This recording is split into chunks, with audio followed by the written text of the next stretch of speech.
Julieta Tejada. Muy buenos días de nuevo, país. Buenos días a don Álvaro Albelo Hijo. Buenos días al equipo de el gobierno de la mañana. Gracias, señor director. Fíjense, ha habido muchos comentarios que me han antecedido y con los cuales yo en gran parte coincido.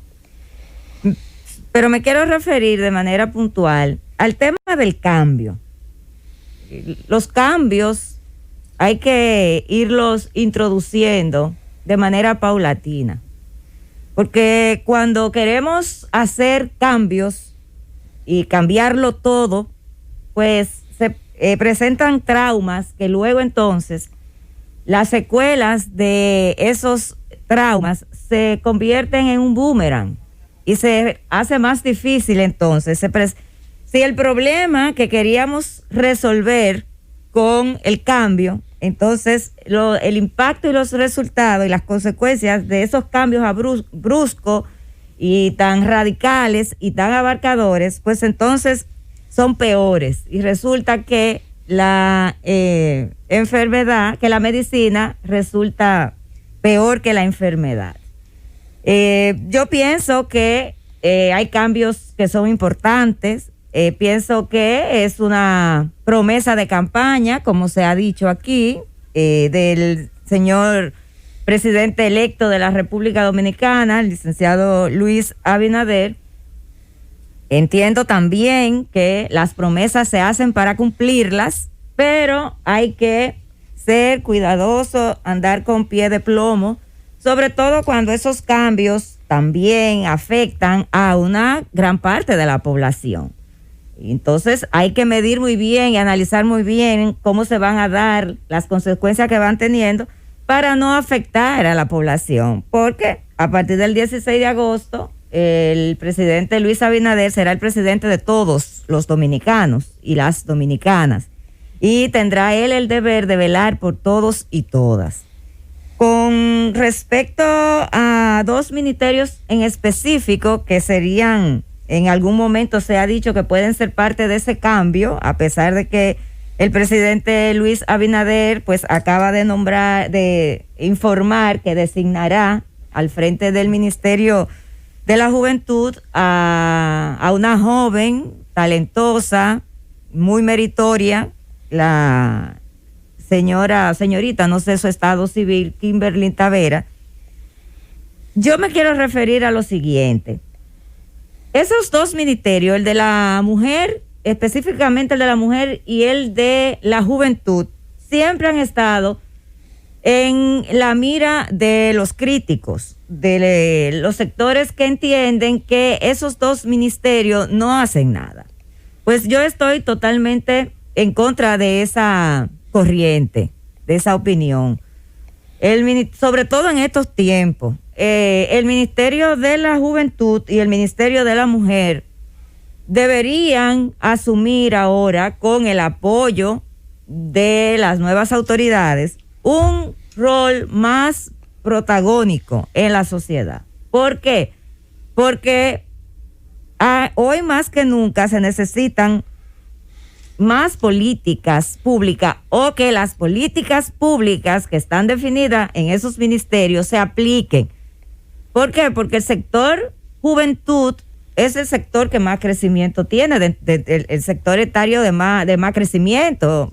Vimos ahora cómo la juventud tuvo una participación extraordinaria y protagónica en los recientes procesos que vivimos recientemente, tanto en las protestas que se dieron frente a la Junta Central Electoral, a partir de los inconvenientes y de los traumas que todos conocemos ya, que pasaron en las elecciones municipales y la suspensión de la misma, y para ahora las elecciones del 5 de julio. Entonces, es momento de que se invierta más en la juventud.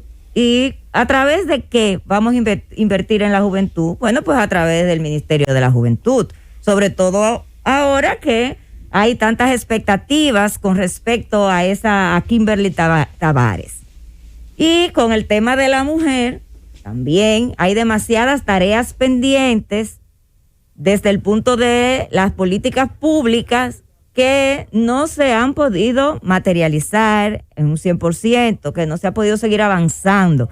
Entonces yo entiendo que estos son dos temas que deben de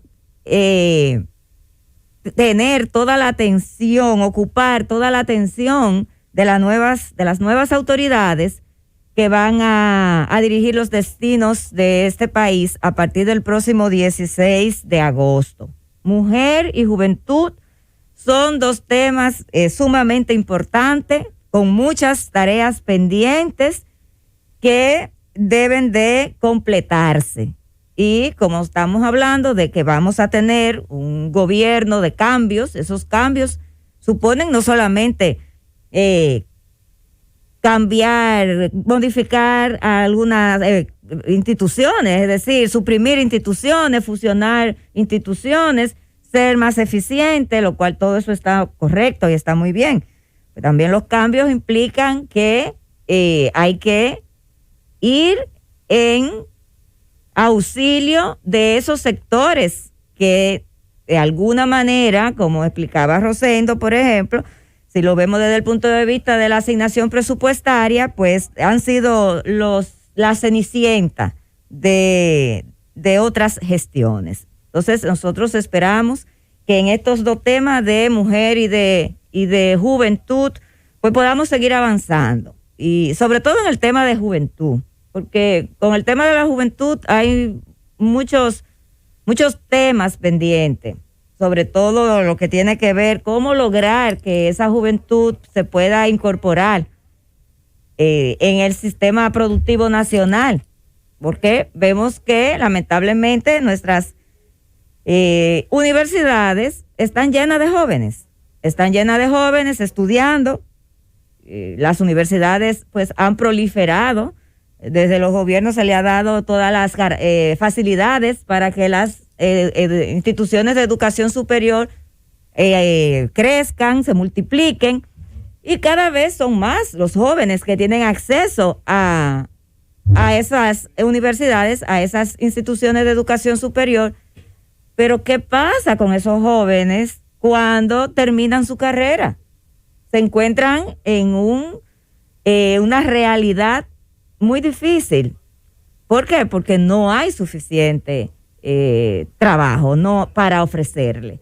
Y tú dirás, bueno, también es importante no solamente aspirar después que tú te gradúas, en la mayoría de los casos con muchas limitaciones, porque tenemos que saber que tenemos una gran franja de la población que pertenece a una clase media-baja, y con mucho sacrificio logran obtener un título. Entonces tú dirás, bueno, pero no solamente pueden aspirar a ir a ser un empleado de una institución pública o que una empresa privada los incorpore, los ponga a trabajarle de trabajo. También está el tema del emprendedurismo. Deben también salir con una mente de emprender. Bueno, pero emprender también debería ser una de las políticas que estén desde el Ministerio de la Juventud, se pueda promover y dar facilidades al respecto. El problema es, yo estoy de acuerdo contigo y por eso, ¿qué te digo? Yo le decía ahorita a Rosendo, bueno, hay que dejarlos, porque ellos tienen una visión al respecto. Pero hasta que aquí no se definen ese tipo de políticas con ejes transversales. Entonces, bueno, vamos a eliminar al Ministerio de la Juventud, perfecto, lo eliminamos. Ahora, ¿cuál va a ser la política como eje transversal que tú vas a aplicar hacia la juventud? O podrás decir, es que el ministerio no está aplicando ningún tipo de política. Entonces, bueno, dentro de los cambios que yo propongo, desde el Ministerio de la Juventud, yo voy a aplicar una serie de políticas públicas como ejes transversales que me va a permitir integrar a esos jóvenes a la actividad productiva, al emprendedurismo, a la educación, al arte, a la cultura, a la literatura. Porque aquí se cree que solamente juventud es empleo y es trabajo, es creatividad, es sueño, es arte. La juventud no es solamente estar metida en una maquila, en una máquina trabajando, en una zona franca, haciendo tachones, ni cosiendo. O sea, la juventud es arte, es creatividad, es sueño. es utopía. Entonces, esas son las cosas que yo creo que tienen como que definirse. Ahora, no importa dónde estén, si quieren fusionar 60,000 ministerios, que lo fusionen, pero es importante iniciar un debate que permita, por lo menos, definir cuáles son los ejes transversales de la política pública en materia de la juventud de este nuevo gobierno. Y ojalá que alguien nos los explique. Así es decir que no solamente el cambio es suprimir un ministerio, fusionar una institución. El cambio realmente radica en eso que acabamos de señalar y que tú bien indicas, Felipe. Entonces, bueno, pues desde aquí nosotros queremos hacer ese llamado a las nuevas autoridades para que todo lo que tiene que ver como en materia de mujer y de juventud, pues se hagan aquellas cosas que no se han hecho, ¿verdad? Bien, pues con respecto, director, a otra información que salió hoy en los medios y que a mí me llama preocupación y que le he estado dando seguimiento, es el tema de las pruebas. Todos sabemos que uno de los primeros, las primeras iniciativas o acciones para tú controlar el coronavirus es disponer de pruebas. Recordemos que al principio de esta pandemia se habló mucho de que sin pruebas no se podía llegar. Bueno, pues sucede que el laboratorio, ayer el vocero del Laboratorio Nacional, doctor De Filló, dice que no hay pruebas y que no habrá pruebas, es decir, porque no tienen los reactivos. Y cuando uno lee eso, pues uno realmente se alarma un poco. Y cuando sigue leyendo, pues se da cuenta que la razón por la que no habrá pruebas en semanas, de acuerdo a las propias palabras del vocero del laboratorio, se debe a que los procesos de compra y contrataciones lo impiden. Se alegaba que algo todavía mucho peor, que el Laboratorio Nacional, que es el instituto del gobierno para proveer de las pruebas a la población más vulnerable y con menos recursos, se encuentra en una posición de desventaja frente a los laboratorios privados. ¿Por qué? Bueno, porque los laboratorios privados no están sujetos a las normas de la ley de compra y contrataciones del Estado. Entonces, sencillamente, si un laboratorio privado necesita X cantidad de reactivos, pues lo hace un cheque, se lo paga al suplidor y el suplidor le entrega sus pruebas. Situación que no se da en el ámbito de lo público, porque hay que cumplir con una serie de normas. Ahora yo pregunto, ¿y para qué sirve el estado de excepción? El estado de excepción solamente tiene que ver con toque de queda.